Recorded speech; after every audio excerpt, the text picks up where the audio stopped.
Hi guys, and welcome back to my channel. Today I'm coming at you with a slightly different video today, and it is a story time on my time at the Isle of Wight Festival 2018 and how I met one of my all-time favourite YouTubers. So if you want to hear more, just keep watching. So I'm going to start off with the festival itself. Me, my friends and my fiance went to the Isle of Wight Festival 2018 this year.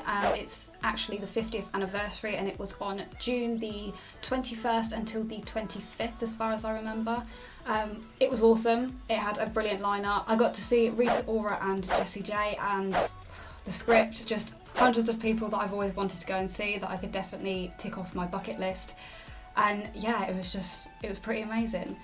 Every year we make the treacherous journey to get from Basingstoke all the way over to the Isle of Wight. We use the Big Green Coach Company, so if you guys are ever going, I definitely recommend using them if there is a coach stop near you. We got picked up from the Reading Calcott stop, so we just got dropped off by one of our parents and then got picked up from there with the coach, who went straight across the ferry, straight to the festival, dropped us off, put all of our stuff down, pitched up our tents, you know the whole shenanigans. And then we made the 3-mile journey to the closest supermarket, which was Morrison's. We do this every single year. It's, I think, my 3rd year going. It is a long walk, and with the sun beating down on you, it genuinely feels like you've been gone for hours, which we actually were. We just pick up loads and loads of bottles of water to keep us hydrated, bread rolls to kind of soak up the alcohol a little bit if we're feeling a bit too drunk to get into the arena. You know, just all the essentials, you know. And we stole a trolley. Sorry, Morrison's, we weren't the only ones, please don't hate us.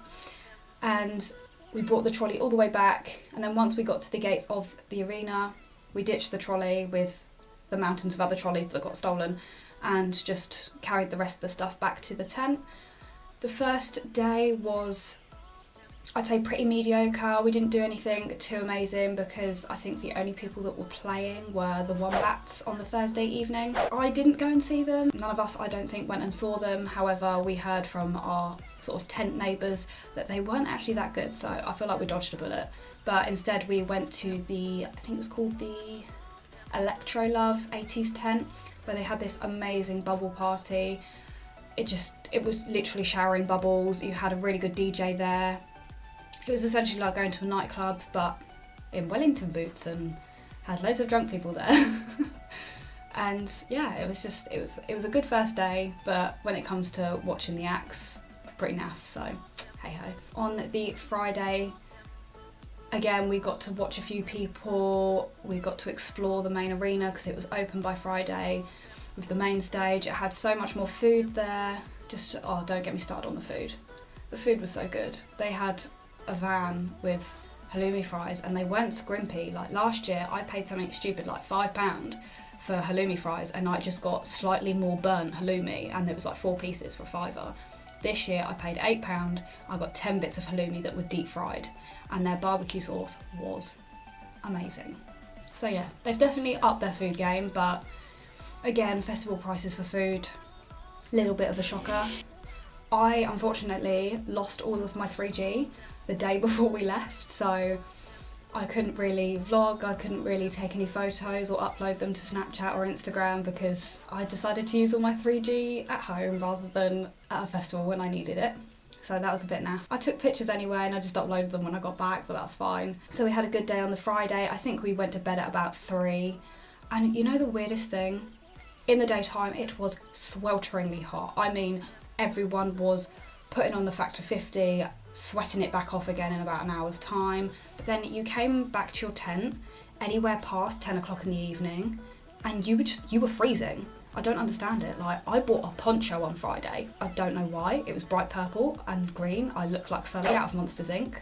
I do love my poncho, but it was freezing. But then I all snuggled up in my poncho because it was freezing in the tent. I'd wake up the next morning, I'd be dripping with sweat because it would just heat up. It would skip like 10 degrees in about an hour. I don't know what happened, but hey, I got a poncho out of it, so it's all good. Then we moved on to Saturday, which is where my story begins, meeting my YouTuber. It's gonna sound really stalkery, but it's because I had no 3G, and the first time I saw her, it was such a fleeting sort of passing by because we were swapping acts. We'd come from, who did we come from? I think we'd come from James Bay, and then the boys wanted to go and see somebody else that was over in the Big Top, so we had to move pretty quick because there was only about a 5-minute gap in between. So the first time I saw her, I kind of did a double take and went, is that Demi? And then I just brushed it off and was like, no, I haven't seen anything on social media, it's fine. It won't be her. Like, she lives up north, no way would she have made that much of a journey for one festival when you could have gone to Reading or Glastonbury, or I know Glastonbury wasn't on this year, but closer festivals than the Isle of Wight. And so we went and saw her acts. Didn't mention anything to my friends because I was like, I think I've just imagined it. And then on the Sunday we were watching, I think we were watching Van Morrison, and he'd just finished and we went, oh, we should probably go and get some food before all of the, sort of the evening acts come on. So like, yeah, okay. So we started walking back. We were going to go to one of the Chinese shops, I think, by the Big Top, and I think someone needed to go back and get a jacket. We were just walking along, minding our own business, and then I brushed shoulders with someone and I kind of looked at them. As you do in festivals, like, you get pushed, you get trodden on. It happens in festivals, but this, we kind of brushed shoulders and I would turn around to say sorry, and then I realised who it was and I went, no, that's definitely her. And then, like, this is where I sound psycho.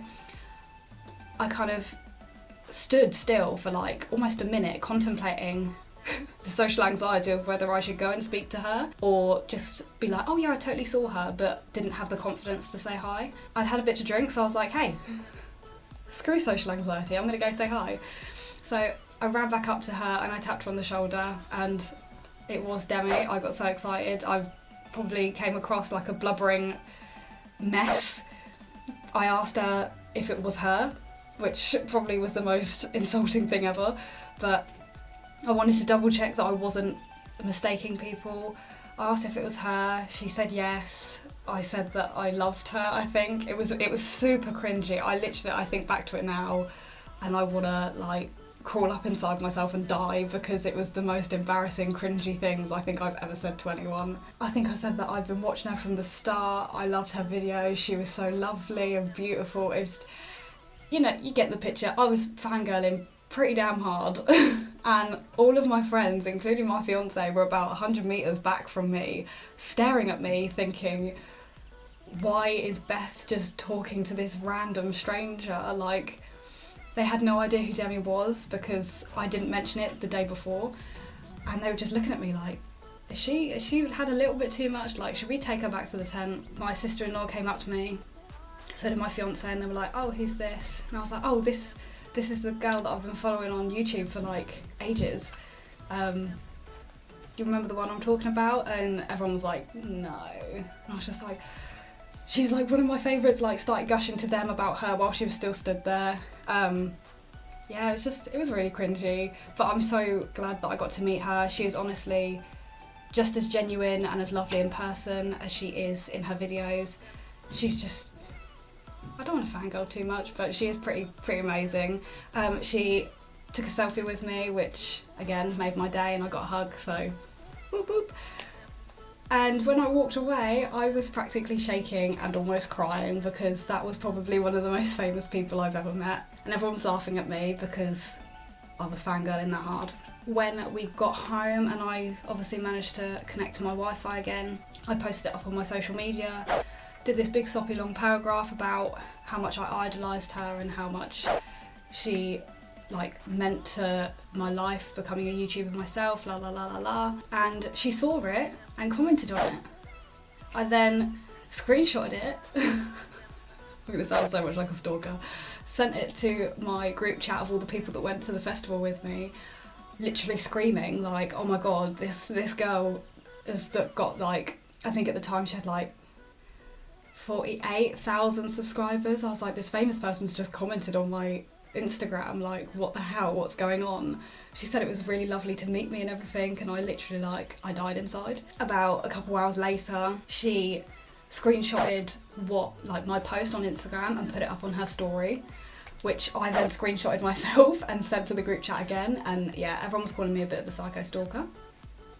Demi, if you're watching, I don't know if you are, I'm not a stalker, I promise.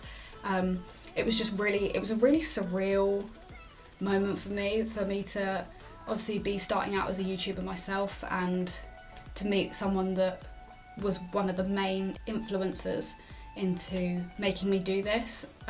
She has commented on one of my videos before and I literally died, because it means a lot to me to see someone that kind of I don't want to say coaxed me into it, because she didn't really tell me to do YouTube, but I believe that if anyone as normal and as lovely and as genuine as Demi can do it, I felt confident in myself that I could do it as well.